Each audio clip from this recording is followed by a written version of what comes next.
Hello dear student, मैं Shailesh sir आज आप लोगों को कक्षा 10वीं NCERT गणित से प्रश्नावली 1.3 का पहला क्वेश्चन सॉल्व करेंगे। पहला क्वेश्चन कह रहा है, सिद्ध कीजिए कि कौड़ी में 5 एक अपरिमेय संख्या है। क्या करना है? सिद्ध कौड़ी में 5 एक अपरिमेय संख्या है। तो इसे सॉल्व कैसे करते हैं, चलिए शुरू करते हैं। तो सॉल्व करने के लिए हम क्या करेंगे, जब भी इस तरह का क्वेश्चन हो, कौड़ी में 5 हो, कौड़ी में 2 हो, या कौड़ी में 3 हो, कौड़ी में 7 हो, कुछ भी हो, तो इसके लिए आपको कुछ नहीं करना है। यानी कि सबसे पहले हम लिखते हैं, माना कौड़ी में 5 एक परिमेय संख्या है। यानी कि आप क्या मान लेंगे कि जो कौड़ी में 5 है वह एक परिमेय संख्या होगा। यानी कि उसके अपोजिट मान के चलेंगे। आपको अपरिमेय सिद्ध करना है तो हम क्या मान के चलेंगे? परिमेय मान के चलेंगे। तो हमने लिखा, माना कौड़ी में 5 एक परिमेय संख्या है। और सभी लोग जानते हैं जो परिमेय संख्याएं होती हैं, परिमेय संख्याएं जो होती हैं वे क्या होती हैं? P/Q के रूप में होती हैं। तब अगर हमने मान लिया कि कौड़ी में 5 एक परिमेय संख्या है, तब यहाँ लिखेंगे, तब ये जो कौड़ी में 5 होगा, ये जो कौड़ी में 5 होगा, यह बराबर होगा किसके? P/Q के। जहाँ यहाँ लिख देंगे P और Q क्या है? सअभाज्य संख्या। P और Q क्या है? सअभाज्य संख्या है। यानी कि जो P और Q है वह सअभाज्य संख्या होंगी। लिख देंगे जहाँ P Q सअभाज्य संख्या है और Q जो होगा वह 0 के बराबर नहीं होगा। यानी कि जो Q होगा हमारा वह 0 के बराबर नहीं होगा। तो आपको इस बात पे विशेष ध्यान देना है कि सबसे पहले मान लेंगे कौड़ी में 5 एक परिमेय संख्या, यानी कि यहाँ कुछ भी हो सकता है। और तब कौड़ी में 5 एक परिमेय संख्या को हम P/Q के रूप में लिखते हैं। और ये जो P और Q होंगी वह सअभाज्य संख्या होंगी और जो Q होगा वह 0 के बराबर नहीं होगा परिमेय संख्या के परिभाषा से।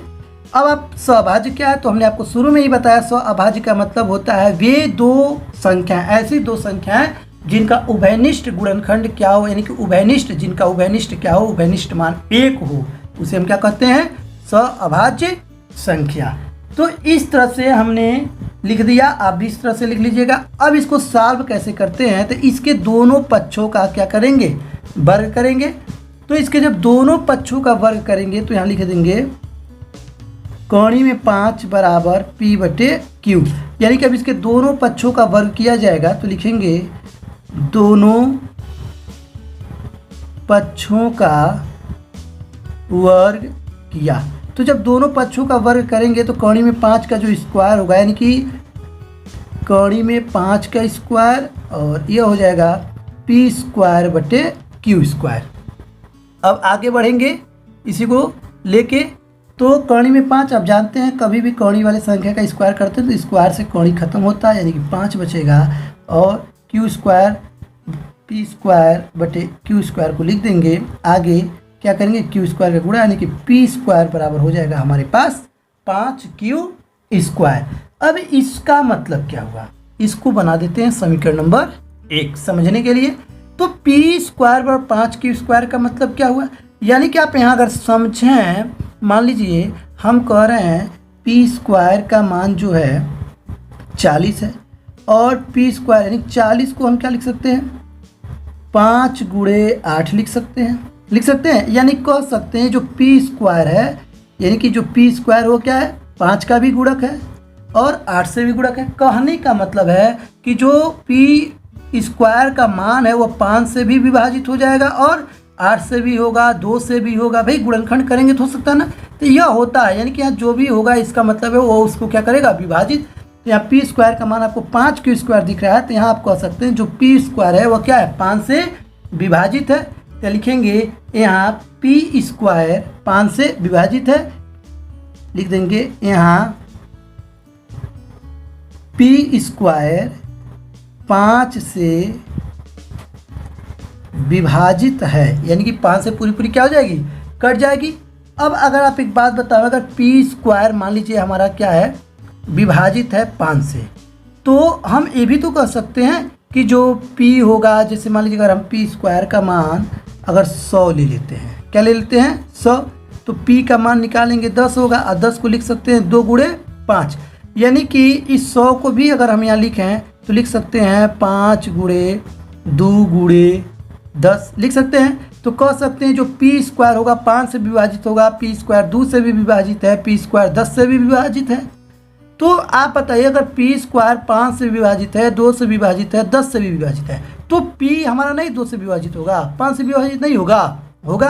तो इस तरह से यानी कि जब p स्क्वायर 5 से विभाजित है तो हम कह सकते हैं p भी 5 से विभाजित होगा। यहाँ p स्क्वायर 5 से विभाजित है, अर्थात p भी 5 से विभाजित है, यानी कि p भी क्या हो जाएगा 5 से पूरी पूरी कट जाएगी।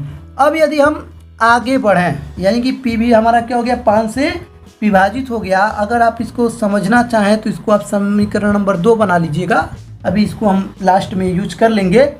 अब हम क्या करेंगे कि अब यहाँ यह हमारा जो p स्क्वायर था 5 से विभाजित हुआ, p भी क्या हो गया 5 से विभाजित हो गया।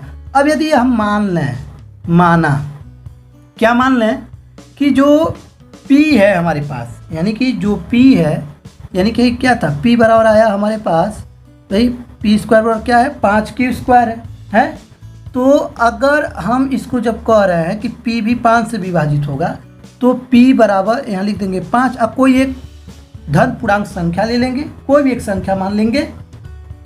तो जब यहाँ कोई एक संख्या हम मान लेंगे, मान लिए हमने क्या मान लिया c मान लिया, आप कुछ भी मान सकते हैं, आपके मन में जो भी होगा आप उसको क्या कर सकते हैं मान सकते हैं। तो जब यह हमने मान लिया c क्या हमारे पास कोई एक संख्या है, और यह जो c होगी यानी कि ये जो भी हमने माना यह एक प्रकार का हमारे पास क्या होगा पूर्णांक होगा, यानी कि c क्या है हमारे पास एक पूर्णांक। तो लिख देंगे जहाँ c एक पूर्णांक है, यानी कि आप लिख सकते हैं इस बात को। अब क्या करेंगे, इसके भी हम दोनों पक्षों का क्या कर देंगे वर्ग। तो जब इसके दोनों पक्षों का हम वर्ग करेंगे तो वर्ग अब आप जान चुके हैं कैसे किया जाता है, तो लिख देते हैं दोनों पक्षों का वर्ग करने पर, दोनों पक्षों का वर्ग किया। तो जब दोनों पक्षों का वर्ग कर देंगे तो p स्क्वायर 5 का स्क्वायर होगा 25, और ये हो जाएगा c स्क्वायर, क्या हो जाएगा c स्क्वायर। अब हम क्या करेंगे, समीकरण 1 में इस p स्क्वायर का मान क्या करेंगे रख देंगे, समीकरण 1 में इस p स्क्वायर का मान रख देंगे। तो लिख देंगे यहाँ समीकरण 1 में p स्क्वायर का मान रखा। तो समीकरण 1 में जब हम p स्क्वायर का मान रखेंगे तो क्या होगा, चलिए आगे देखते हैं। तो जैसे ही समीकरण 1 में जब हम लोग p स्क्वायर का मान रखेंगे तो यह हो जाएगा p स्क्वायर की जगह क्या रखना है 25c स्क्वायर। यहाँ समीकरण 1 आपको यहाँ दिख रहा है, यह हमारा समीकरण 1 है। तो यहाँ पे जब p स्क्वायर की जगह क्या रखना है 25c स्क्वायर रख दिए। अब बराबर क्या है हमारे पास 5q स्क्वायर, काट देंगे 5 पचे 25, क्या हो जाएगा 5 पचे 25 हो जाएगा, यानी कि निकल के आ गया हमारे पास 5c स्क्वायर बराबर q स्क्वायर। अब इसका भी मतलब हम कह सकते हैं, क्या कहेंगे कि जो 5 होगा वो क्या करेगा q को विभाजित कर देगा, यानी कि लिखेंगे यहाँ q स्क्वायर 5 से विभाजित है। यहाँ जो q स्क्वायर होगा वह क्या होगा 5 से विभाजित होगा, यानी कि जो भी q स्क्वायर है वह 5 से क्या है विभाजित। जब अभी भी हमने ऊपर भी बताया कि अगर q स्क्वायर p स्क्वायर 5 से विभाजित होता है तो p भी 5 से विभाजित, यानी कि q, तब q भी क्या होगा 5 से विभाजित होगा। समझ में आ रहा है। अब इसको हम बना लेंगे समीकरण नंबर 3, 2 तक बनाए हैं तो यह हो गया हमारे पास समीकरण नंबर 3। तो अब क्या देखेंगे कि समीकरण 2 को देखा जाए और समीकरण 3 को देखा जाए। तो समीकरण 2 और 3 में क्या कह रहा है, एक चीज़ का है p भी 5 से विभाजित है, q भी 5 से विभाजित है, यानी p और q का जो उभयनिष्ठ गुणनखंड है वो हमारे पास क्या है 5। तो उसी बात को लिखेंगे समीकरण 2 और 3 से स्पष्ट है, लिख देंगे समीकरण तो वह 3 से स्पष्ट है कि P और Q, P और Q क्या है, 5 से विभाजित हैं। अतः यानी कि जब P और Q दोनों 5 से विभाजित है तब लिख सकते हैं अतः P और Q का जो कि उभयनिष्ठ, यानी P और Q का उभयनिष्ठ, P और Q का जो उभयनिष्ठ गुणनखंड है, उभयनिष्ठ गुणनखंड, P और Q का उभयनिष्ठ गुणनखंड कौन है, 5 है। लेकिन P और Q का उभयनिष्ठ जो गुणनखंड होगा वह क्या होगा, 5 होगा। तो अब ऊपर हमने क्या माना, हमने आपको ऊपर में बताया, ऊपर में जब हम लोगों ने माना तो क्या माना, शुरू में ही माना कि कणिम 5 एक क्या है, परिमेय संख्या है, और जिसको हमने P बटे Q के रूप में लिखा। जहाँ ये भी माना कि P और Q क्या है, स्वअभाज्य, और स्वअभाज्य संख्या कहता है कि P और Q का जो उभयनिष्ठ गुणनखंड होता है वो क्या होता है, 1। लेकिन यहाँ क्या निकल के आ गया, यहाँ अगर देखा जाए तो यहाँ निकल के आया हमारे पास 5। क्या निकल के आया, 5 निकल के आया। यानी कि अब यहाँ इस बात के लिए हम लिखेंगे कि यहाँ हमारी कल्पना गलत है, क्योंकि P और Q का उभयनिष्ठ गुणनखंड क्या है, 5 है, इसलिए यह बात क्या हो गई यहाँ गलत। अतः लिख सकते हैं कौड़ी में 5 क्या होगा, अपरिमेय संख्या होगा। तो चलिए लिखते हैं इस बात को। तो हम क्या लिखेंगे, अतः यह हमारी कल्पना का विरोध करता है। कल्पना जो हमने किया उसका क्या कर रहा है, विरोध कर रहा है। हमने कल्पना में क्या माना कि P और Q स्वअभाज्य संख्या है, मतलब इसका क्या है, कोई भी उभयनिष्ठ गुणनखंड नहीं है। लेकिन जब हमने इसको सॉल्व किया तो क्या हो गया, उसका उभयनिष्ठ गुणनखंड मिल गया। इस तरह से यह क्या किया, हमारी कल्पना का विरोध कर दिया। तो लिख दिए इस बात को, अतः यह हमारी कल्पना का विरोध करता है, P और Q का उभयनिष्ठ गुणनखंड नहीं है। यानी कि विरोध कर रहा है ना कि P और Q का उभयनिष्ठ गुणनखंड, हमने माना P और Q का उभयनिष्ठ गुणनखंड नहीं है, लेकिन इसने क्या किया, हमने जब इसको सॉल्व किया तो P और Q का उभयनिष्ठ गुणनखंड हमारे पास आ गया। इस प्रकार लिख देंगे, इस प्रकार स्पष्ट है कि कौड़ी में 5 एक क्या है, अपरिमेय संख्या है। इस प्रकार कह सकते हैं कि कौड़ी में 5 एक अपरिमेय संख्या है। तो उम्मीद करते हैं बच्चों आपको समझ में आया होगा। तो अगले क्वेश्चन की तरफ चलते हैं। तो अगला क्वेश्चन हमारा कह रहा है, सिद्ध कीजिए कि 3 धन 2 कौड़ी में 5 एक अपरिमेय संख्या है। तो ठीक इसको भी उसी तरह लिखेंगे। क्या करेंगे, सॉल्व में लिखेंगे, माना क्या माना, 3 धन 2 कौड़ी में 5 एक परिमेय संख्या है, एक परिमेय संख्या है। और जब यह क्या होगा, एक परिमेय संख्या होगा तो हम लिख सकते हैं क्या, 3 धन 2 कौड़ी में 5 बराबर हो जाएगा P बटे Q, जहाँ P Q क्या होंगी, स्वअभाज्य संख्या, स्वअभाज्य संख्या है, और Q नॉट इक्वल टू 0 के बराबर, यानी Q 0 के बराबर नहीं है। तो इस तरह से हमने लिख दिया। अब इसको थोड़ा सॉल्व करते हैं। तो क्या करेंगे, 2 कौड़ी में 5 को रोक लेंगे और P बटे Q, 3 को उधर ले जाएंगे तो माइनस का 3 हो जाएगा। और यहाँ से अगर सिर्फ और सिर्फ हम कौड़ी में 5 का मान निकालें तो कौड़ी में 5 का मान निकालने का मतलब हो गया 2 इधर आ जाएगा तो बटे में 2 हो जाएगा, यानी कि 1 बटे 2 ब्रैकेट में P बटे Q माइनस 3। इसको और भी सॉल्व कर लिया जाए तो इसको जब आप सॉल्व कर लेंगे तो कौड़ी में 5 बराबर 1 बटे 2, यह हो जाएगा P minus 3Q by Q। एक लाइन में और अगर लिखें तो √5 इक्वल टू 1 ख़त्म करके P माइनस 3Q और 2 का हो जाएगा तो भाई 2Q। अब इसकी यदि बात करें तो यहाँ हम लिख सकते हैं कि यहाँ जो भी होगा P और Q वो क्या होगा, एक पूर्णांक ही होगा, कोई ना कोई एक पूर्णांक संख्या हो सकता है। यहाँ लिखेंगे यहाँ P और Q क्या है, p और जो q है वो क्या है, पूर्णांक है। p और q एक पूर्णांक है, यानी कि जो p और q होगा वो क्या होगा, एक पूर्णांक होगा हमारे पास। भाई जो भी होगा p q कोई न कोई एक संख्या होगी, कोई संख्या चाहे धन का हो चाहे माइनस का हो, तो वह क्या होता है, एक प्रकार का पूर्णांक होता है। हमने आपको बताया था पहले वीडियो में। तो यहाँ लिख दिए p और q एक पूर्णांक है।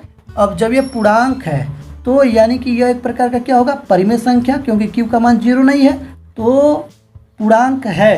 तब p माइनस 3q/2q एक परिमेय संख्या होगी, एक परिमेय संख्या होगी। मान सकते हैं परिमेय संख्या इसको, क्योंकि q का मान 0 नहीं है, कोई भी मान रखेंगे मान आएगा बटे एक वर्ग p/q के रूप का। इस तरह से एक परिमेय संख्या हो गया। अब जब यह परिमेय संख्या, यानी कि यह अगर परिमेय संख्या तो इसके बराबर कौन है, कोणीय में 5। तो जब यह परिमेय संख्या तब तो ये भी परिमेय संख्या होगा, यानी कि क्या लिखेंगे कि p-3q/2q क्या है, हमारे पास एक परिमेय संख्या है। अर्थात ये भी लिख सकते हैं, अर्थात कोणीय में जो 5 हमारे पास है, कोणीय में 5 भी, यानी कोणीय में 5 भी क्या होगा, परिमेय संख्या होगा, परिमेय संख्या होगा, परिमेय संख्या है। तो हमने लिखा कोणीय में 5 भी परिमेय संख्या, लेकिन लिखेंगे परंतु, अभी ऊपर वाले सवाल में हमने क्या बताया कि कोणीय में 5 क्या है, एक अपरिमेय संख्या है, तो उसी बात को लिख देंगे। परंतु यहाँ विरोधाभास है। विरोधाभास का मतलब वही हमारी जो कल्पना थी ऊपर गलत साबित हुई, उसी को विरोधाभास कहते हैं। लिख देंगे परंतु यहाँ विरोधाभास है कि √5, यानी कि जो √5 यानी कोणीय में 5 जो है वह हमारा क्या होगा, यानी कि कोणीय में 5 एक अपरिमेय संख्या है कि कोणीय में 5 एक अपरिमेय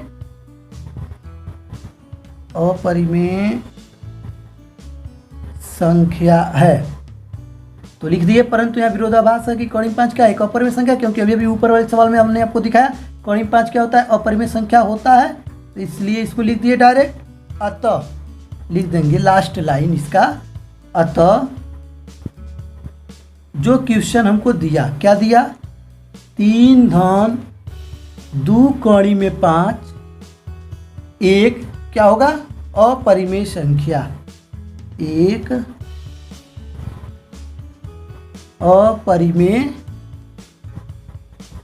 संख्या है। तो उम्मीद करते हैं बच्चों ये क्वेश्चन भी आपके समझ में आ गया होगा।